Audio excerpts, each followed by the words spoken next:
Hi everyone, welcome back to Growing Up in Scientology. So I've done Q&A videos before, but usually they're really long, maybe 30, 45, 60-minute videos where I try to cover as many questions as possible. And it occurred to me recently that videos like that don't have much future value. They're not easily searchable and they're not convenient to watch. So I thought it would make sense to instead start doing a whole bunch of just one question, one answer videos and try to cover the questions that people tend to ask the most. On Facebook, in the supporters of Leah Remini group, we have about 17,000 people, almost all of which have never been in Scientology. And the same questions tend to get asked over and over and over again. And that's to be expected. That's partly what drove it home to me that the time that had previously been spent answering these questions in videos in the past had not been very well spent, because somebody is not going to go through a 60-minute video just to dig out the answer to one question, especially when the questions aren't even indexed. So the question I'm going to tackle today is, why do people pay their freeloader debts? So first, let's talk about what a freeloader debt is. When a Scientology staff member who's on a 2.5 or a 5-year contract, or a Sea Org member who's on a billion-year contract, when they decide to leave staff before their contract is up, or when they decide to leave the Sea Org ever, they are given a bill by the Church of Scientology for every course and auditing action they did during the time that they were working for the church. And it's called a freeloader bill because the policy that L. Ron Hubbard wrote about these bills says that issuing people these bills was a solution to a problem, and the problem was that people were joining staff just to get free auditing and training and then would leave staff without fulfilling their contract. I think this was probably a straw man argument from the very beginning. I seriously question how pervasive this problem was when he wrote that policy. Regardless of that, these days you can join the Sea Org, work 100 hours a week or more, get paid $50 a week if you're lucky. You could be in the Sea Org for 30 years. And at the end of it, if you said, hey, I want to leave, you could end up getting a bill for $100,000, $200,000. And recently on the Scientology and the Aftermath television show, we've heard from some people who told stories of having paid these massive debts. I myself paid a $40,000 freeloader debt when I left the Sea Organization back in 2006. And people ask all the time, why do people pay these bills? So here's the answer. The only reason any Scientologist would pay a freeloader bill is because they still intend on being a Scientologist. When someone leaves staff or the Sea Org, they are very rarely doing so because they want to leave Scientology. Most people that leave staff or the Sea Org are still trying to stay in Scientology, but just as a public Scientologist. A public Scientologist is someone who does not work for the church, and they do Scientology and pay for it as they go. They pay for auditing, they pay for courses. So the way the Church of Scientology enforces the freeloader bill policy is they say you are not allowed to do any Scientology auditing or courses until you pay this bill. And that's how they enforce it. People commonly ask, how is this debt legally enforceable? It is not legally enforceable. I don't believe Scientologists even think it is legally enforceable. I mean, I'll speak from personal experience.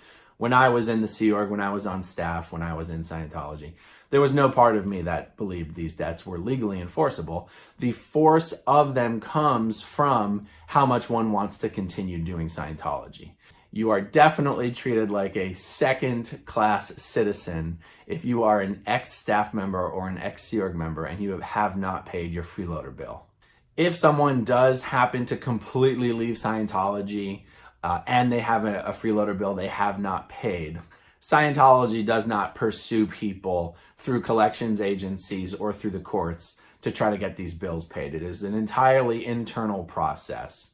As long as you are in Scientology, you will get phone calls, you will get letters enticing you to make small payments towards your bill. You can even negotiate the bill down. In fact, when I said I paid $40,000 on my freeloader bill, that was actually a combined bill between me and my wife, and that was negotiated down from well over $100,000. So in my case, I left the Sea Org right around the time when the church was re-releasing these massive books and lecture packages called, at that time it was called the Basics, and then after that we had the Congresses and the ACCs. And the church was having a really hard time selling these things. And so what happened is I was contacted by somebody in middle management, Jane Jench actually, Heber Jench's wife, And I was told that there were Scientologists in Italy and Germany who wanted to buy these packages but didn't have the funds available to them. And if I would loan them the money on my credit cards to get these packages, they would allow me to participate in a limited time only deal to remove a whole bunch of things from my freeloader debt. So I loaned a total of about $10,000 to these two Scientologists to buy these packages. And in return for doing so, was permitted to only give them $40,000 to settle my debt. I probably sound like a huge schmuck for falling for that one. But this is what happens. This is how Scientologists end up paying this money, because they really, really want to continue to be Scientologists. And they feel sort of a relief that for just a certain amount of money, they can kind of put this whole issue to rest and move on and just be treated like a normal public and not really be harassed about it.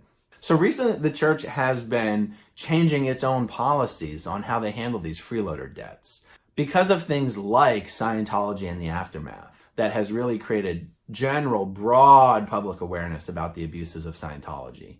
And also because of things, honestly, like the Aftermath Foundation, which was set up to provide financial assistance and other means of support to people who are leaving the Sea Org and leaving Scientology. The Church of Scientology has been doing everything it can to prevent people from wanting to leave.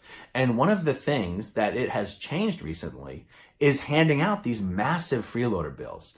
I've been contacted by many people who've left staff and left the Sea Org recently and been told that they were allowed to go without a freeloader bill for various reasons. So one of the ways Miscavige has justified changing these policies, and I say justified because the policies aren't supposed to change. But whenever Miscavige wants to change a policy, all he has to do is pull some reason out of his ass how this was something LRH had always intended, and then he can implement whatever policy change he wants. A normal staff member who just works at an org or a mission, they can sign a 2.5-year contract, do as much auditing and training as is possible in their allotted study time. And then after 2.5 years, they fulfill their contract and they have no debt. Somebody could sign a 5-year contract, go into full-time training, full-time studying for 5 years, do hundreds of thousands of dollars worth of training and auditing.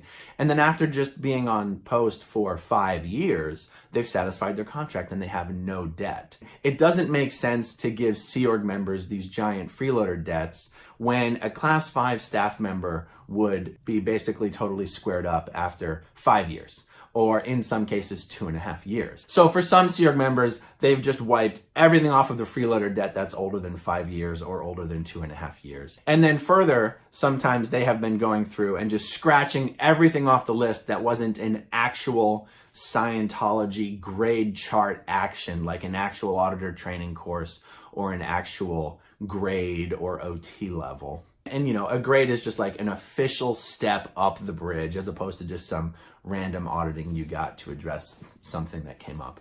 Another example. So my first stretch on staff was from 1993 to 1998. And this was as a non-Sea Org member. This was as a Class 5 org staff member at the Philadelphia org. And when I left staff at that time in 1998, I was 17 years old and I was given a bill for $130,000. And at this time when I left staff, I still considered myself a Scientologist. But because I knew that I was going to get this freeloader bill when I left staff, and because I decided to leave staff anyway, and because I knew I was never going to be able to pay off this bill, I considered that I had, for all intents and purposes, been declared and kicked out of Scientology, even though that wasn't literally the case. And so for 2 years, from 1998 to right around the year 2000, just before the year 2000, I moved to Los Angeles and just lived a normal life, having really nothing to do with Scientology for almost 2 years. I didn't hang out with Scientologists. I didn't have friends who were Scientologists. I didn't go into a Scientology organization for almost 2 years. I didn't take any courses or do any auditing or anything like that. And then it got to a point where I sort of felt like I was kind of stuck. I was kind of stuck in life. I still thought of myself as a Scientologist, but here I was not able to do Scientology and not able to pay this bill. The pressure of this freeloader bill actually caused me to pack up all my things, move back to Philadelphia, and finish the last 2 years on my contract just so that I could get rid of this bill. And then right just before my contract at Philadelphia was expiring is when I then got heavily recruited for the Sea Org again.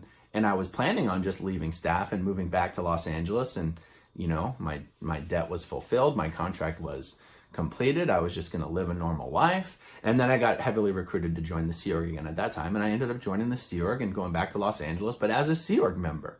So these bills really do have a lot of weight in the minds of Scientologists. And it is a pretty effective way of controlling people who leave. And even this practice of greatly reducing or eliminating the freeloader debts is, in its own way, a tool of manipulation. Because these staff members, Sea Org members particularly, expect to receive a large freeloader debt when they leave the Sea Org. So when Scientology goes and then all but eliminates the debt, these former Sea Org members are now so grateful that they are not being given tens to hundreds of thousands of dollars in bills, that they will do almost anything in return.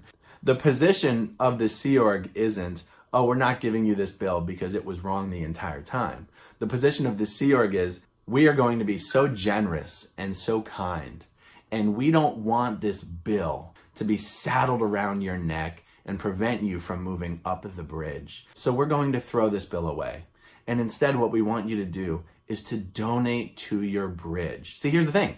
People don't like paying freeloader debts. So they will take years and years and years normally to pay their freeloader debts. That's money Scientology isn't making off of these people. But Scientologists, believing what they believe, very much do usually want to pay for the bridge and do the bridge. It's almost like a switcheroo. Instead of giving you a bill and saying, pay us for all the stuff you've done in the past before we allow you to do anything more in the future, they throw the bill away and say, do you see what we've just done for you? Do you see how much we've just helped you? So instead of paying all this money towards this stuff you've done in the past, what you really should do for us is pay us a bunch of money now for what you're going to do in the future. So someone got wise and realized it's easier to get former Sea Org members to pay for auditing they're going to do in the future than it is to get former Sea Org members to pay for all the auditing and courses they've done in the past. Again, this is probably a net positive change, but this is one of those things where it looks like it's some great change that's been done to benefit the individuals involved, when really it's a change that has been implemented which makes it easier for Scientology to make more money, which really is the main reason behind most of the changes that get made in Scientology. So I hope that answers the question about freeloader debts. I'm just going to stick to one question, one answer. Hopefully doing it that way will make these Q&A videos more helpful moving forward. That's all for now, guys. Talk to you soon. Bye. Okay, if you want to see my rock and roll songs, click right on this guitar. And if you want to see a different one of my videos,